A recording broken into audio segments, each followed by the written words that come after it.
Olá, direto dos estúdios do Polo de Comunicação da Universidade Federal do Paraná, está começando mais um programa Cobras e Lagartos, nosso espaço semanal para análise e críticas sem concessões a nada e a ninguém. Este é o original, o legítimo. Aqui nós tratamos de assuntos da realidade, ao contrário das imitações. Porque, como diz o cineasta e comentarista Naldo Jabor, no Brasil a realidade é mais interessante e mais surpreendente do que a ficção. Eu sou o Ney Hamilton e estes são os nossos comentaristas, Mário Negrão e Hugo Mengarelli. Hoje nós estamos desfalcados do nosso grande artilheiro centroavante, Belmiro Valverde. Ele está que é um homem de peso mesmo. que está participando de um congresso. Em todo o sentido da palavra, quero falar. Senhores, o assunto da semana, um dos assuntos da semana, sem dúvida, é a invasão do Congresso. Aquele quebra-quebra, aquela coisa horrorosa que aconteceu em Brasília. Mário Negrão, isso era previsível? Eu acho que está. Eu acho que isso é bem previsível, porque, na verdade, é o seguinte, né? Eu acho que foi horrível aquela cena, né? Não vejo nada que justifique isso, não consigo compreender quando a violência é justificada. Para mim, violência é sempre a falência da inteligência e ponto final.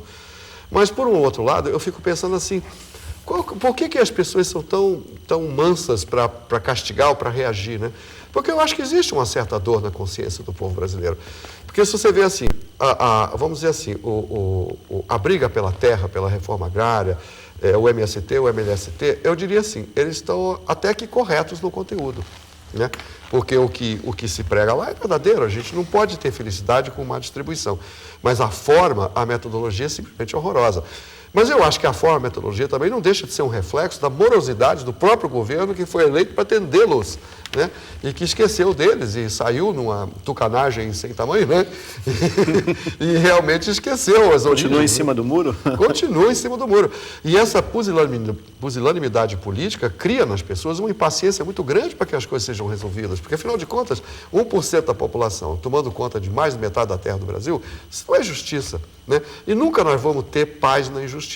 Agora, a maneira de resolver isso realmente tem que ser repensada. Uma coisa é verdade, né, Ney? Pensa assim, as pessoas precisam ter paciência com a reforma agora, porque para cada assentamento custa R$30 mil. Para assentar cada pessoa daquelas, 30 pau para assentar uma pessoa. São milhões de pessoas para serem assentadas. É só fazer uma conta simples e dizer assim, o Brasil não tem dinheiro para fazer isso. Né? Não temos dinheiro para fazer uma reforma agrária como é desejada. Ou temos, mas a longo prazo. Quer dizer, na verdade, precisa de um governo muito mais iluminado para conduzir a gente. Eu acho que presidente é para isso. Não é só para vestir, botar roupa de São João e agradar as pessoas. É realmente essa inteligência, essa força que conduz a gente em momentos difíceis. E é isso que está faltando. Então, esse quebra-quebra agora é o seguinte, ninguém pode culpar ninguém mais, né? Eu acho que o MST e o MLST estão erradíssimos, né? E de tomar uma atitude tão antipática e tão desrespeitosa dessa. Aliás, foi autoderrotante, porque eles se jogaram para trás agora e vai ficar muito mais difícil.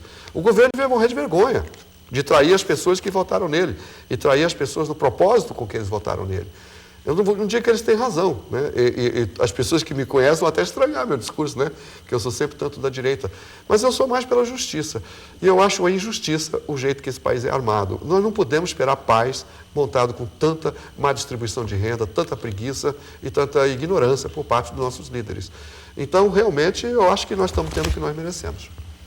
Hugo Mengarelli, você esperava que acontecesse uma coisa dessa magnitude num período de um relativo marasmo no cenário político nacional? Afinal de contas, nós estamos com as instituições políticas funcionando relativamente bem, com alguns percalços, quer dizer, não temos crises maiores, as pessoas estão até um pouco anestesiadas com tudo que já passou, parece que o pior já passou, nós estamos às portas da Copa do Mundo, ainda a eleição presidencial ainda não esquentou. Então, quer dizer, nós estamos num período de relativa normalidade econômica, o país não está vivendo uma crise econômica e acontece uma explosão como essa.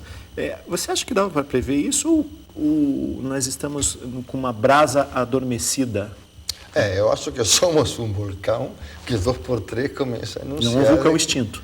Não é extinto, não, ao contrário. Eu acho que, pelo menos em partes, eu não separo o ataque do PCC com isto. Para mim tem o mesmo fundo. Né? E o fundo é que não há lei. Não acho que Mário colocou bem claro quando disse falta de justiça. A falta de justiça é pela morosidade da lei que não funciona. A falta de justiça é pela impunidade que aconteceu no Congresso e em outros lugares também acontece.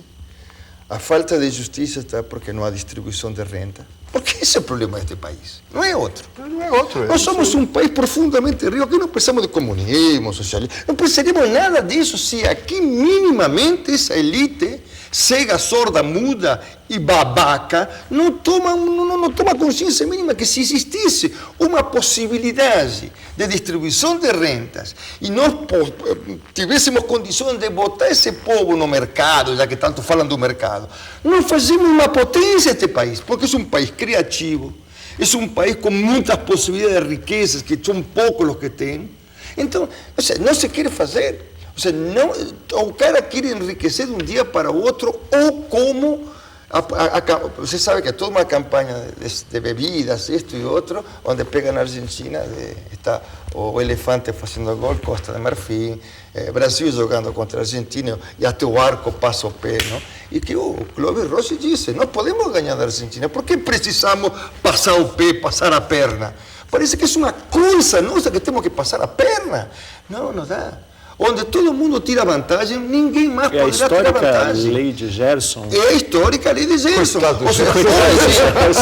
Não, Gerson, eu tenho muita admiração. Eu acho um cara que tem uma noção de futebol fantástico. Mas ninguém fala do publicitário que não, criou aqui. A famosa Vila Rica, não? Aquele cigarro que fumava e o segundo te hospitalizava. Né? Então, eu realmente, claro, é a lei de Gerson, uma lei perversa isso. Não? Tirar vantagem de tudo, significa que alguém não pode tirar vantagem. E se todo mundo vai tirar vantagem, quem consegue tirar vantagem? Ninguém. Entende? Até eu acho assim. Você sabe que na missa, no fim da missa, tem uma expressão que eu gosto muito, né? Quando o sacerdote fala assim, sussum corda, né? Isso quer dizer, vamos elevar nossos corações ao alto, né? Sim. E eu acho que é isso que falta no Brasil, essa liderança que faz a gente esquecer das pendengas pequenas, né? E ver o big picture, né? Ver o que realmente está acontecendo. Pois é, Mário, eu acho isso bonito e acho até que é o seu lado poliana falando mais alto. Mas eu sou muito mais, quer dizer, eu acredito muito mais que o Brasil ainda é o país do vale tudo, e não corações ao alto. É mesmo. Não, nós precisamos ir para o corações ao alto, porque veja bem. Isso é o mundo ideal. Porque, na verdade, olha, nenhuma sociedade funciona sem ideal. Né? Enquanto o foco está nos indivíduos. Exatamente. A sociedade funciona só quando o foco está na coletividade. Então, em um ideal que abraça a coletividade. Agora, aqui, por exemplo, nós temos um país de individualistas. Né? Cada um se vira. Né? Cada um cuida de si. E essa falta de unicidade, aquilo que eu falei na semana passada, eu pensei para falar isso, né? Nós somos apenas um país, não somos mais uma nação. Pois é, mas essa questão é mais ou menos um pouco o dilema do biscoito, né? Fresquinho porque vende mais ou vende mais porque é fresquinho. Nós somos individualistas não é porque, na verdade, a nossa estrutura institucional, jurídica, ela não funciona e daí as pessoas acabam fazendo as coisas por conta própria. Quer dizer, o que o MLST fez foi uma espécie de justiça com as próprias mãos. Então, quer dizer, as coisas não funcionam, nós somos realmente um país de pessoas muito individualistas. Eu tenho uma socióloga americana, isso já faz uns 8 anos mais ou menos, ela fez um estudo interessante sobre as colônias que moram nos Estados Unidos, as colônias de estrangeiros que moram nos Estados Unidos. E existe uma característica comum entre elas. Todas elas são formadas por pessoas solidárias. Elas acabam formando redes de solidariedade. Os colombianos, os mexicanos, enfim, os argentinos, os chineses, os europeus que moram nos Estados Unidos. A colônia onde as pessoas mais são individualistas, adivinha qual é? É a brasileira. É a brasileira, exatamente. Quer dizer, lá fora nós reproduzimos aquilo que nós vivenciamos aqui. Mas veja, isso é parte da evolução até individual de cada um. Né? Quer dizer, qual é o momento que o menino passa a ser homem? Ou a menina passa a ser mulher, né? Quando você não põe o foco todo o tempo todo em cima de você. Quando você consegue pegar a autoridade, quer dizer, você consegue perceber a necessidade do outro e a posição do outro. E esse é um momento de desenvolvimento, né, que toda pessoa individualmente e todo o país tem que passar. Agora, quem que faz essa passagem? São as instituições. Isso não acontece por milagre. São as instituições que acontecem. O ponto fraco do Brasil está nas instituições. As instituições simplesmente não existem. Né? Eu acho que é uma questão que é crucial. E que é a seguinte: Não adianta instituições, não adianta querer ir muito longe se não existe alguém, não, que desde algum lugar da história marque tua pertença. Depois, quando aquele conducator, aquele condutor, condottieri. Sim, aquele mito. Porque mito vem de mitos, em grego, que entre outras coisas significa discurso. E é de aí que depois Lévi-Strauss faz a mudança de que... O presidente Lula parece que está querendo assumir um pouco essa postura. Não, mas os mitos não são de agora. Os mitos são os passados. Os mitos são o que deixa um efeito. Lula seria um mito se, por exemplo... ele está se apegando no modelo de um mito que nós tivemos no passado, que foi o Getúlio Vargas, sim, bom, que é o pai dos pobres. Sim, mas aquilo que fez Getúlio fez uma transformação do Brasil. Que transformação fez Lula? Gente, pelo amor de Deus. Só coloquei a questão. Não, tudo bem. Não, quando falo de mito, falo, por exemplo, de alguém desde a história, me entende? Com seus efeitos, te dá unidade. É como o papai. Não? E no Brasil é claro que o papai falha. Falha porque, em primeiro, são dos poucos países do mundo que tem o sobrenome na mãe na frente que o do pai. O papai bebe, é confuso. Cuidado, me entende? Então, assim, não, mas veja a seleção brasileira, por exemplo. Agora, inclusive, está pegando em outros países. Mas veja a seleção no 58. Você não tinha uma seleção no mundo que não levasse um sobrenome. E você sabe que carrega no mundo todo, na cultura, o sobrenome do pai. Verdade? Aliás, e isso se chama quer. Sempre foi assim, mas o sobrenome do pai. A seleção brasileira estava com Babá, Didi, Pelé. Pô, parecia um circo. Maravilhoso. Garrincha, maravilhosos jogadores. Mas cadê o pai da criança, como falamos aqui? Eu acho que esse ponto tem a ver, por exemplo, com uma coisa que eu sempre me preocupei. Pode ser que esteja errado, mas que o sábado passado, no dia da morte de minha mãe, foi importante. Quando chegou o caixão lá na capela, os 4 Mengarelli estávamos aí, dando homenagem à minha mãe.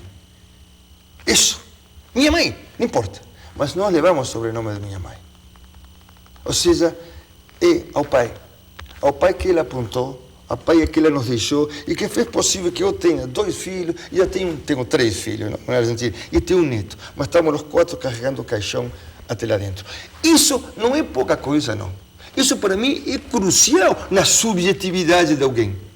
Quando nós não temos onde agarrar-nos nesse sentido, é onde acontece isso. E nós não temos um pai na história. Que pai temos? Quando eu cheguei ao Brasil, a primeira coisa que perguntei, quem é o pai da pátria? Caí com mineiros, me falaram Tiradentes.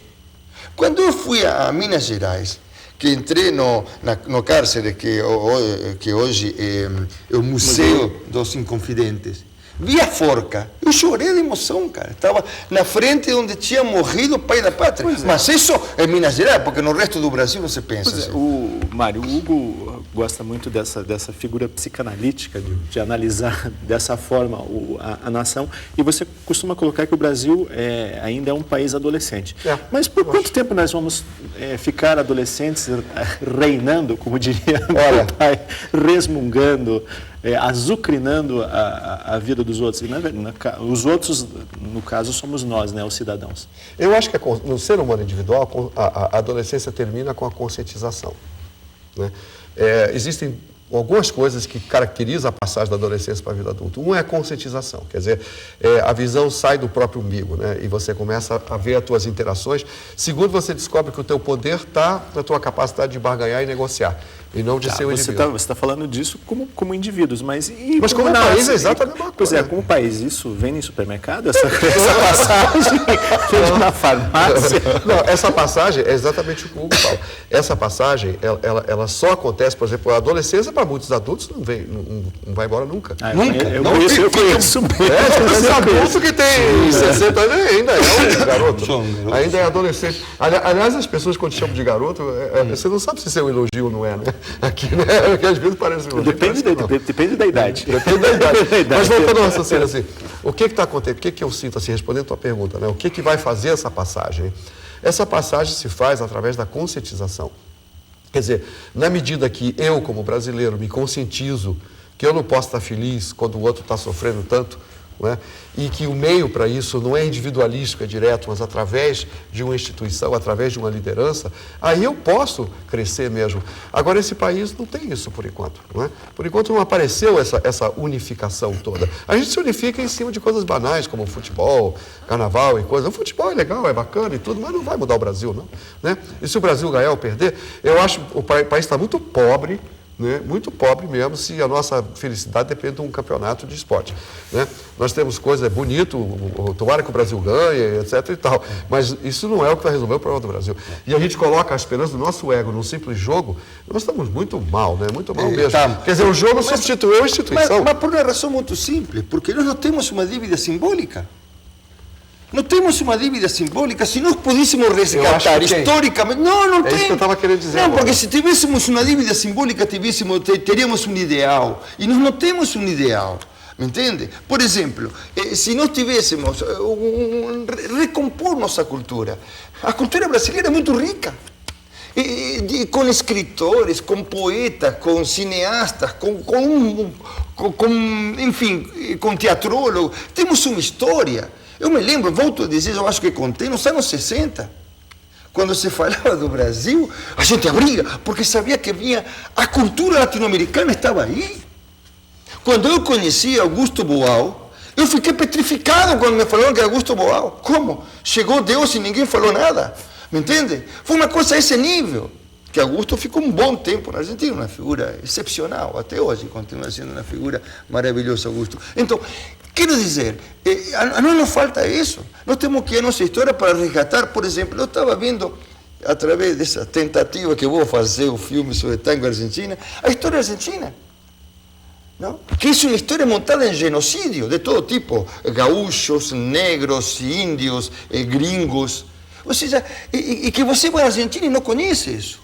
Nós somos países que praticamente hemos recalcado de uma maneira tal nossa história, que ela vem com 2x3 explodindo. Isso que aconteceu aqui vai acontecer e vai continuar acontecendo. Porque nós não vamos a entender aquilo que aconteceu, por exemplo, aqui na Guerra dos Pelados.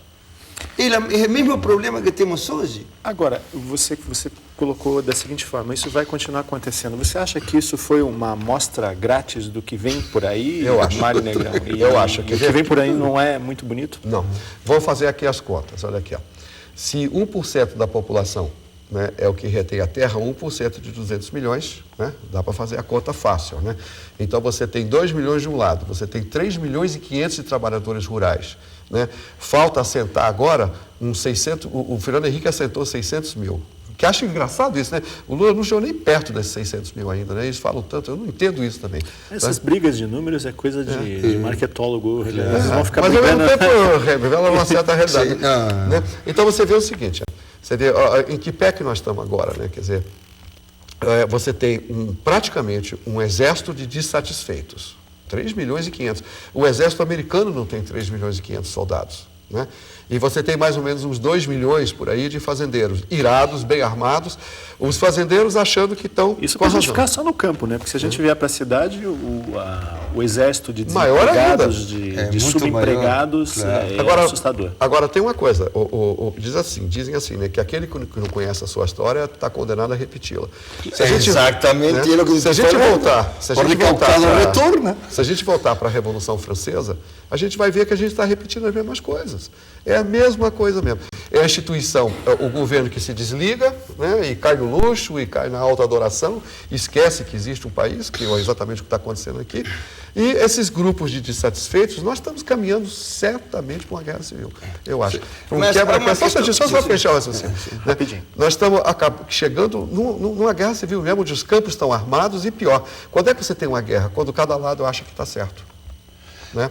Então, nós estamos caminhando mesmo para uma dissolução social terrível. Se alguma coisa não fosse feita já, no Brasil, pela primeira vez, vai ver uma coisa horrível. Vai ver o país dividido brigando. E olha que o Mário Negrão é a nossa fonte inesgotável de otimismo. Só queria colocar uma coisinha. Você disse que a violência é falência e inteligência. Eu acho que não. Lamentavelmente, muitas pessoas com inteligência usaram para a violência. O nazismo é um exemplo mais claro, então, não são tão inteligentes assim. Brilhantes inteligentes. Não confundamos. Isso é outro problema. Agora nós estamos fazendo... Eu nunca vou achar um nazista inteligente.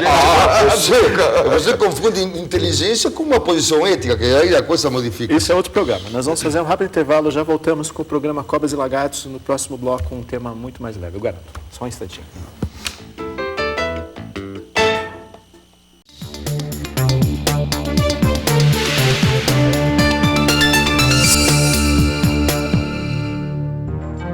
Extrema insegurança, incertezas em relação aos exames, temores frente à gravidade da doença, dúvidas quanto à duração do tratamento, medo da internação.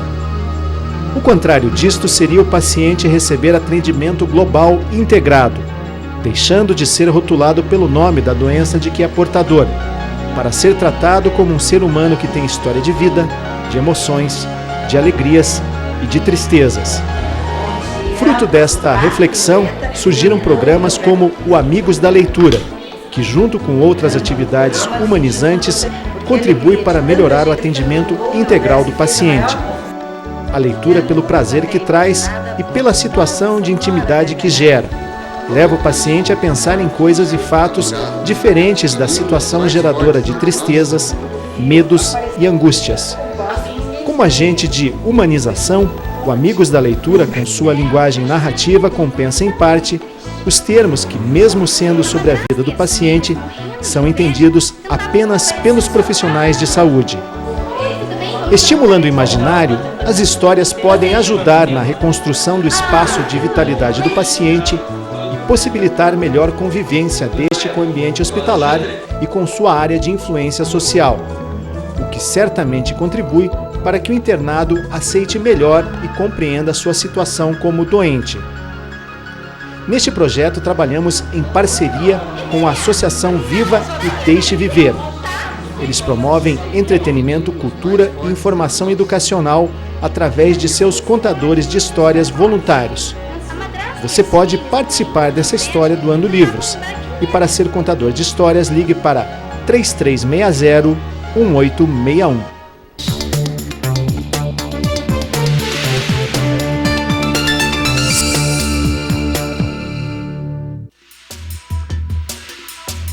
Os cursos da Universidade Federal do Paraná, o conteúdo das disciplinas, a duração, o mercado de trabalho, o perfil do estudante. Uma conversa com professores, alunos e profissionais do ramo. Tudo isso em vocação. Um programa que vai ajudar você a olhar para o futuro, a escolher uma profissão.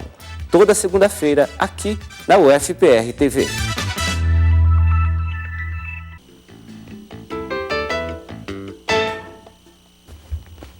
Voltamos com o segundo bloco do programa Cobras e Lagartos. Agora um tema muito mais leve, conforme prometido no bloco anterior. Começar com o Hugo Mengarelli, é mais a praia dele do que do Mário Negrão. Hugo, está começando o maior espetáculo da Terra, Sim. Copa do Mundo. Mas para nós brasileiros, a Copa do Mundo tem uma dimensão que não cabe na cultura dos outros povos. Você consegue enxergar isso? Você que vem de outra cultura? Não sei se na Argentina é assim. Não, o futebol na Argentina é muito mais forte que aqui. Ah, você acha que lá é pior do que aqui? Em quanto a torcida e tudo isso.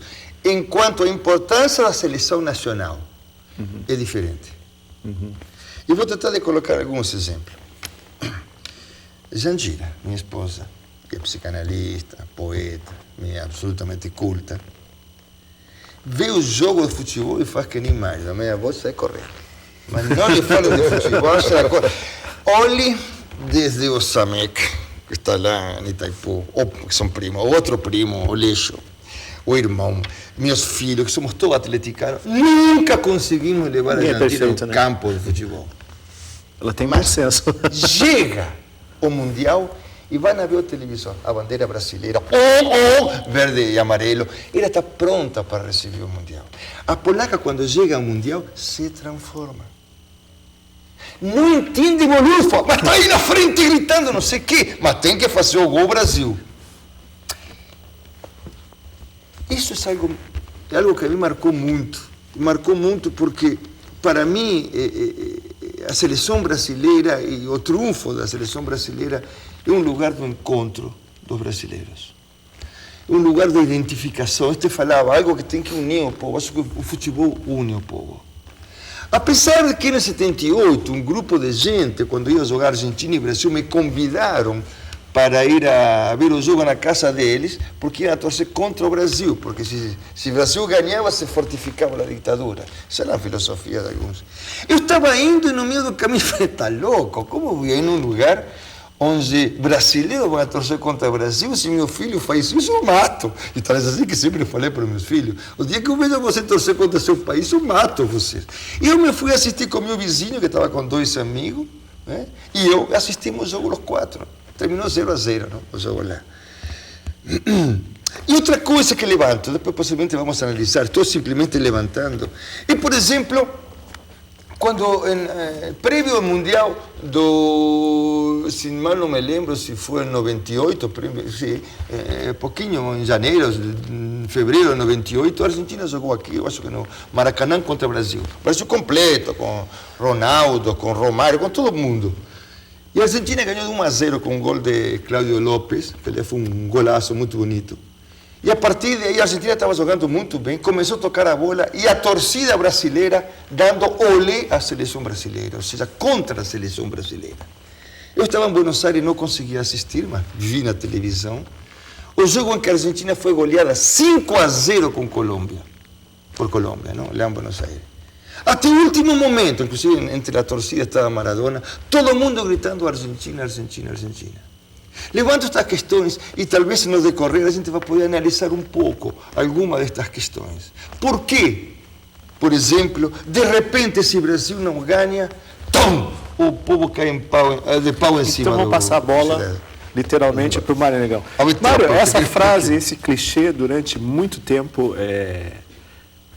foi o que imperou entre os intelectuais. O futebol é o ópio do povo? Olha, ele é o ópio do povo se você tem só ópio como diversão. Porque eu acho que para o Brasil o futebol é igual a mulher feia com cabelo bonito. Né? Quer dizer, se a única coisa que Explique melhor. se a única coisa que nós temos para mostrar isso, né? Porque eu acho o futebol, por exemplo, o esporte unifica as pessoas, ele é importantíssimo, ele é cultura, ele faz parte de uma teia social e, na verdade, é indispensável, qualquer tipo de esporte. É um meio de unificação, é uma fonte de renda, enfim, a gente pode aqui passar o dia falando de todas as vantagens que o futebol tem sobre indivíduos, sobre empresas, sobre o país. Então, eu acho o futebol importante. Né? Copa do Mundo, mais importante ainda, né? É o momento da gente jogar frustrações, esperanças, né?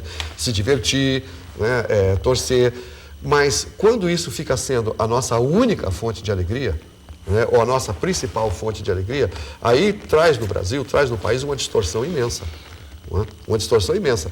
E, o futebol não pode ser droga. A gente não pode usar o futebol para a gente esquecer nossos problemas. A gente não pode esquecer nossos problemas. Né? Nós temos que lembrar deles todos os dias, senão a gente não resolve. Então, se o futebol é usado como ópio, eu acho errado. Se o futebol é usado como mais uma parte integrante de uma sociedade, certíssimo. Né? Eu não acompanho o futebol por causa disso. Eu sou incapaz de torcer por alguma coisa. Né? Eu gosto de ficar sempre no meio e observar o mundo. Por exemplo, futebol, eu acho bonito o jogo e eu acho bonito quem ganha, seja lá quem for, porque é bonito ver o jogo do futebol. Mas eu, pessoalmente, não torço. Você gosta da plástica do esporte? Eu gosto da plástica, da beleza, né, daquele verde bonito, daquelas uniformes coloridos correndo para lá e para cá. Eu acho aquilo ali um espetáculo bonito. Ver assim a arquibancada. Eu acho espetáculo bonito quando pega a bola o Ronaldinho. Mas eu acho assim, tudo isso é muito interessante. Mas isso não pode ser substitutivo. Né? Eu fico com medo assim, da Copa do Mundo agora. Veio muito mal isso, veio em cima do quebra-quebra do Congresso. Quer dizer, nós vamos esquecer isso aí, né? Amanhã está tudo bem, ninguém quebrou o Congresso, não aconteceu nada. Nós estamos lá batendo palmo para o Ronaldinho e esquecemos de tudo. Eu acho isso. E se quebrarem de novo, ninguém vai prestar atenção. Vai ter outro campeonato que a gente vai torcer também por outro. Não, se quebrarem de novo agora durante ninguém nem vai prestar atenção, vão querer ver. Então, assim, eu não sou contra o futebol, não, imagine, né? Por eu não ser tão entusiasmado pessoalmente, não quer dizer que eu não dou a importância disso dentro de um esquema maior. Mas eu só fico com muito medo de distrair a atenção da gente de novo. Quer dizer, é o cabelo bonito no rosto que não é bonito. Quer dizer, chama atenção só o cabelo. Né? O meu único medo do futebol é esse. Eu acho um espetáculo lindo, muito bom, muito interessante. Mas não pode substituir o fato de que nós estamos em crise, nós estamos numa crise terrível, e agora não é hora de brincadeira não, agora é hora de arregaçar as mangas e consertar isso aí, senão daqui a pouco não tem nem Brasil para fazer campeonato. Tá, mas só depois da Copa do Mundo. Hugo Mengarelli, existe uma discussão filosófica atualmente o seguinte, futebol é arte ou não? Não, eu não chamaria de arte. Se fala futebol arte porque há uma questão que alguns, e principalmente penso que o pessoal do terceiro mundo, ainda principalmente o Brasil, até a Argentina, não jogam só com esquema de futebol. Jogam com a possibilidade de constantemente estar sujeito ao acaso, o que transforma uma jogada numa verdadeira criação. Então, nesse sentido, essa criação do momento tem algo que ver com a arte. E nesse sentido, sim. Por isso se fala futebol arte. Você vê alguns jogadores e eu não sei se o Brasil vai ser campeão. Só quero que o Brasil jogue, que mostre tudo o que pode mostrar esses meninos que jogam a bola. Para mim, deve ser uma das seleções maiores que o Brasil tem. As pessoas confundem isso, né? Nem sempre você ganhar significa... As pessoas lembram muito da seleção da Holanda de 74, mas não lembram da Alemanha que foi campeã, que tinha um belo time, mas ganhou com futebol eficiente, porém... Nada que ver. Sem muita imaginação. Porque a mim me parece que hoje em dia há uma exigência tão grande para ganhar. E o mais importante seja que o resultado seja como consequência do processo. Que joguem futebol. Eu já não sei se contei a história, me contava meu tio, um jogo, São Lourenço del Mauro com Huracán, em Buenos Aires. E São Lourenço del Mauro tem Martino Pontoni Farro, tinha um timão assim, excepcional, e sobrava a bola. Ganhava 1-0 com o Huracán. Faltando 7 minutos, empatou e sobre a hora virou o jogo, o Huracán. Mas levou um baile, o Huracán. E a torcida do Huracán, a torcida de São Lourenço, saiu muito mais feliz que a do Huracán, que o Huracán tinha ganho. Isto é, o que a mim me parece que o futebol arte tem ainda, tem isso que tem o Ronaldinho. Ele ri jogando. Você vê que tem um prazer, só espero que os milhões não acabem com ele. Porque ele tem um prazer de jogar. Não está aí, pronto, a ver onde ele vai dar. Não, ele vai... Não, estão todos aí querendo, correndo desesperado. Não, ele vai solto, vai leve. Não entende? Vai leve, vai alegre. Não entende? Essa alegria é que não tem preço, companheiro. Outro dia estava vendo os trechinhos que os 2x3 passam de Garrincha. Você se joga no chão, porque um desespera ver o que faz esse homem com a bola. Aliás, sem a bola, e todo mundo segue nele, a bola está no mesmo lugar, não vai parte nenhum. Isso é genialidade.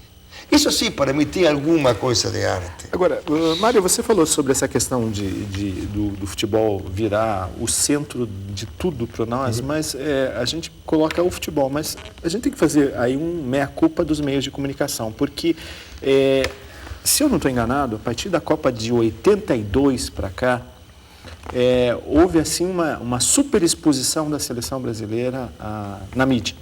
Então, essa contagem regressiva para a Copa do Mundo, essa cobertura massiva, essa cobertura invasiva até da Copa do Mundo, é que parece que vai criando um clima de pré-catarse nas pessoas. Mas, na verdade, isso não é culpa do esporte, isso parece que é muito culpa do que se criou ao redor do esporte. Como que o esporte é visto. Quer dizer, aquela coisa assim, puxa, o Ronaldinho teve febre, o Ronalducho, o Gorducho tá com bolha no pé, outro se machucou, está com cólica intestinal, de manhã ele estava com cólica intestinal, à noite à tarde já não está, isso entra... Quer dizer, esse tipo de coisa, na verdade... não é até um pouco perigoso, porque muito acontece como, por exemplo, em 98, quer dizer, o Brasil era pentacampeão em 98. Não havia dúvida que ele ia ser pentacampeão. E, de repente, não foi. Ele perdeu. Como pode perder para qualquer seleção. Claro. Quer dizer, basta entrar em campo. São homens, não são deuses. Sim, né? Claro.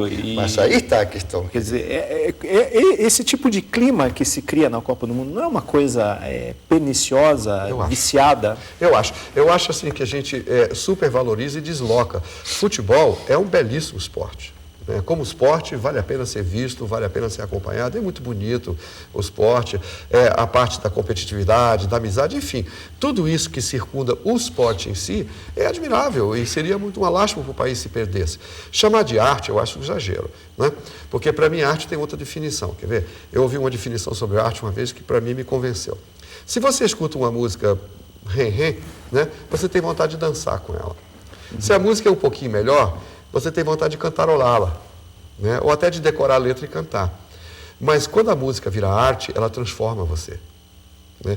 Então a arte tem essa capacidade de transformar as pessoas, trazendo valores transcendentais, valores que pertencem, que são difíceis de serem capturados, e que o artista tem esse dom de colocar no papel, ou na tela, ou na música, de colocar valores que são transcendentais para a gente. E para mim isso é que é arte. O futebol acho que não atinge isso, né? Porque não está trazendo nenhum valor, um valor transcendental de nação.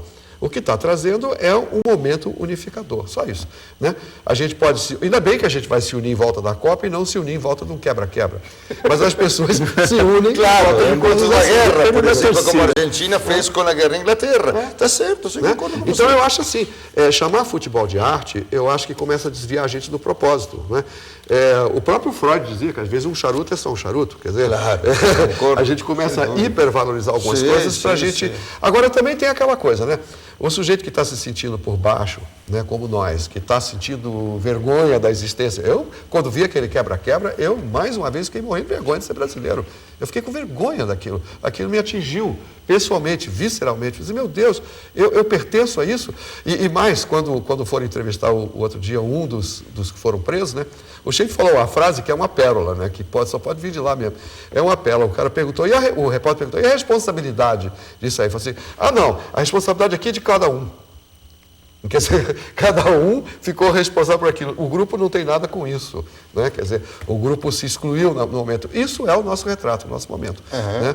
Onde a gente não tem mais, como a gente não consegue mais admirar a figura do presidente, não consegue mais admirar o trabalho dele, e a gente vê como nessas horas... Eu achei, por exemplo, uma lástima, uma coisa dessa acontecer no Congresso, não houve uma palavra a respeito disso, ninguém falou nada. Todo mundo foi embora tomar sua cachaça na chácara e acabou-se. Né? O que passa é que estão com vergonha na cara. Não falou mais nada, não pediu nem... Eu acho que ele tinha que chegar no ar e pedir desculpas, porque isso é um grupo que ele pôs o boné deles.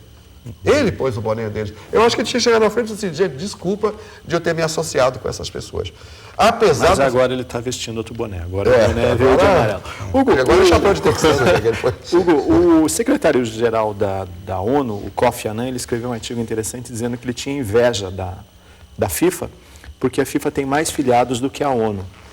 E que a Copa do Mundo ela consegue uma coisa que a ONU não consegue, que é fazer com que, durante esse período em que essas nações estão reunidas para, aspas, guerrear, elas conseguem transmitir dois espíritos muito imprescindíveis para as nações, que seria coletividade e criatividade. Isso não tem uma simbologia interessante? Tem. Eu acho que... Mas, o que tem de interessante também em tudo isso isso é muito importante, eu considero importantíssimo, mas está totalmente empurrado pelos 600 milhões de euros que vai ficar limpo por aí para ser distribuído por alguns. E a questão tal é assim, que é tão interessante toda essa questão supostamente simbólica que está aí, que querem fazer o Mundial cada 2 anos, ou seja, querem estraçalhar. Por quê? Porque dá grana, tem muita movimentação de grana. Eu acho que quando se misturam as duas coisas, as coisas não funcionam. Eu acho que há sim nos povos e nas pessoas que vão vestir a camisa hoje, especialmente hoje, nessa globalização. Nós vemos que, apesar da globalização ainda, está a luta por cada grupo ter sua própria vivência. O período da vivência dos grupos é quando se quer viver também tratando de impor de impor-se a diferença, ou seja, não permitir a diferença do outro. Assim como o outro não lhe permite a resposta também sem diferenças, e que termina com esses grupos extremistas. No futebol isso não acontece. No futebol nós vemos como também, por exemplo, as Olimpíadas. Olimpíadas para mim é uma coisa que a mim me emociona muito também. Me emociona muito mais a Olimpíada do que... Pelas variações de tudo. Eu sou muito futebol, desculpa. Não, futebol para mim... Bom, mas quero dizer, concordo. Tem esse lado da individualidade dos grupos e da coletividade total do jogo, que se unem e que países como Iraque e Estados Unidos podem jogar sem pensar em fazer uma guerra no meio. Você falou das Olimpíadas, mas as Olimpíadas têm uma coisa interessante. As Olimpíadas são apenas a elite do atletismo. No caso do futebol, é um esporte, mas ele permite que pessoas que não são... que não foram tão beneficiadas biologicamente por um aspecto atlético, como, por exemplo, Garrincha e Maradona, que estão longe de ser dois atletas, serem, na verdade, dois deuses do futebol. Quer dizer, parece que nesse aspecto o futebol tem uma simbologia mais democrática. Tem mesmo. Né?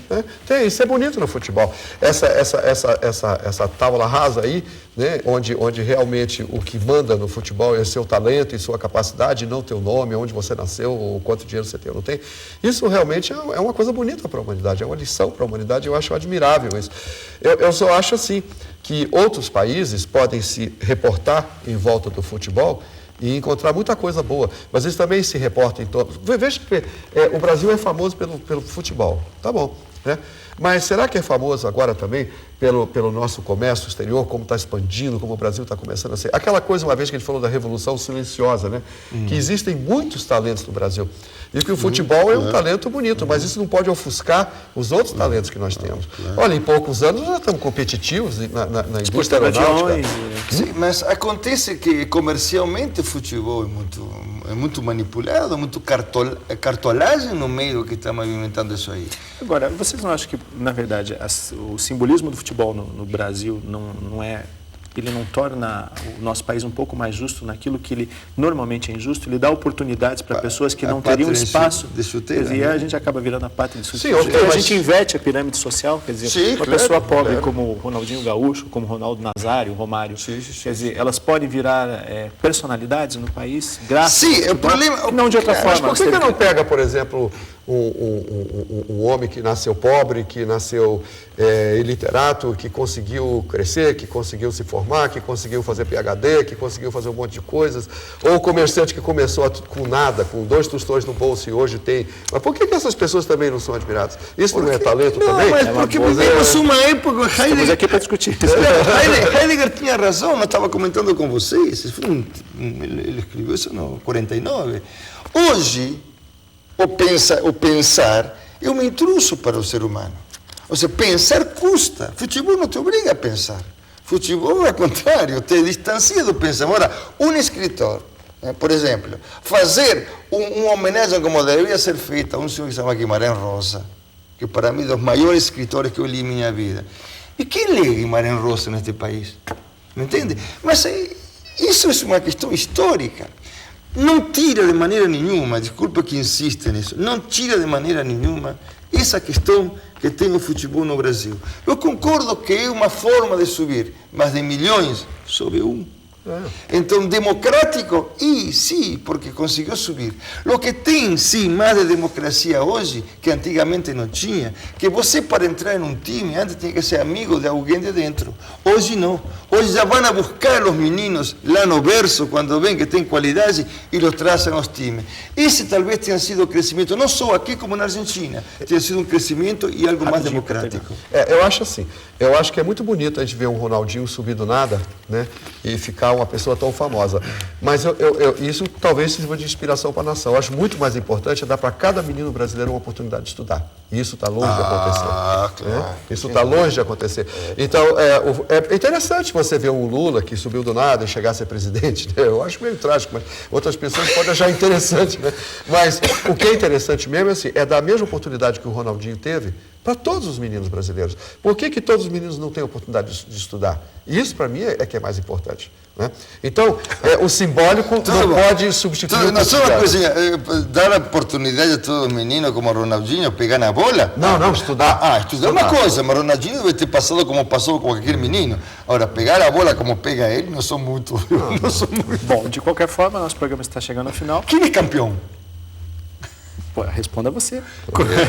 E para mim, os dois candidatos firmes são Brasil em primeiro lugar e Inglaterra no segundo. Devo dizer que sou apaixonado pelo futebol inglês. Nas semifinais, devem se enfrentar nas semifinais, se tudo der certo. Mário Negrão, você arrisca o palpite? Eu acho que é quem jogar mais bonito. Né? Eu acho que o Brasil quem joga mais bonito. Eu acho que o Brasil até está começando meio prejudicado, porque tem muito salto alto já. Entendeu? Eles valorizam muito o Ronaldinho. Porque ele não fala, olha, eu que não entendo de futebol, eu fico apavorado. Eu só sei o nome dos Ronaldo, não sei o nome do resto. Como? Eu não sei dizer o nome dos outros membros do time, porque ninguém fala deles. Né? A gente só fala de 2 pessoas. Talvez isso seja uma metáfora do que é o futebol. Uma metáfora do que é futebol Eu pode não ser concordo, acreditada... quero dizer que isso não concordo. Eu acho que o brasileiro, quando chega no Mundial, concordo com Carlos Heitor Coni, que fez um trabalho belíssimo outro dia. Eu falei E a tem seleção. uma metáfora muito interessante de futebol, que é do psicólogo Mirei Lopes, que ele diz que o futebol ele envolve tantas pessoas porque o gol é um orgasmo coletivo. O programa Cobras e Lagartos de hoje fica por aqui. Eu agradeço muito sua audiência. Se você tem críticas, comentários ou sugestões, escreva para a gente. O nosso e-mail é cobraselagartos, tudo junto, @ufpr.br. Obrigado pela sua audiência. Até a nossa próxima edição.